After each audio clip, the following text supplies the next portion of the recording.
Hello, bachcho. Let's read the question. Light of frequency 1.5 times the threshold frequency is incident on a photosensitive material. What will be the photoelectric current if the frequency is half and the intensity is double? Okay.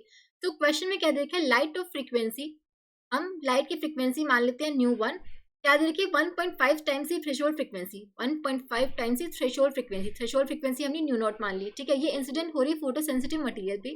Question में क्या देखिए, photo electric current की value क्या होगी अगर हमने frequency को half कर दिया। अब जो इंसिडेंट लाइट की फ्रीक्वेंसी वो हाफ हो गई, यानी कि 1.5/2 म्यू नॉट, ठीक है। जो इंटेंसिटी होगी वो डबल हो गई है, ठीक है। पहले इंटेंसिटी अगर I1 थी, अब वो कितनी हो गई 2I1। हमें बताना है फोटो इलेक्ट्रिक करंट से क्या फर्क पड़ेगा। अब देखो सेकंड केस में आप देख सकते हो जो इंसिडेंट लाइट की फ्रीक्वेंसी है वो थ्रेशोल्ड फ्रीक्वेंसी से भी कम हो गई है। ये कितनी होगी 0.75 न्यू नॉट, ये थ्रेशोल्ड फ्रीक्वेंसी से कम हो गई है। अगर आपकी इंसिडेंट लाइट की फ्रीक्वेंसी थ्रेशोल्ड फ्रीक्वेंसी से कम हो तो फोटो इलेक्ट्रिक एमिशन नहीं होता है, no photo electric emission,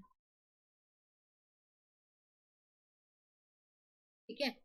photo electric emission होने के लिए क्या जरूरी है कि जो आपकी इंसिडेंट लाइट की फ्रीक्वेंसी है should be greater than threshold frequency, ठीक है। यहाँ पे लेस देन थ्रेशोल्ड फ्रीक्वेंसी है तो यहाँ पे फोटो इलेक्ट्रॉन्स एमिट ही नहीं होंगे। अगर फोटो इलेक्ट्रॉन्स एमिट ही नहीं हो रहे हैं तो हम बोल सकते हैं फोटो इलेक्ट्रिक करंट जो आपका होगा, photo electric current, that would be zero,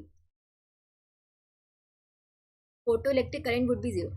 चाहे आप इंटेंसिटी को डबल कर दो या ट्रिपल कर दो, अगर आपकी जो इंसिडेंट फ्रीक्वेंसी है थ्रेशोल्ड फ्रीक्वेंसी से कम है तो आपका एक भी फोटो इलेक्ट्रॉन एमिट नहीं होगा and photoelectric current would be zero. So हम बोल सकते हैं option 3 would be the correct answer.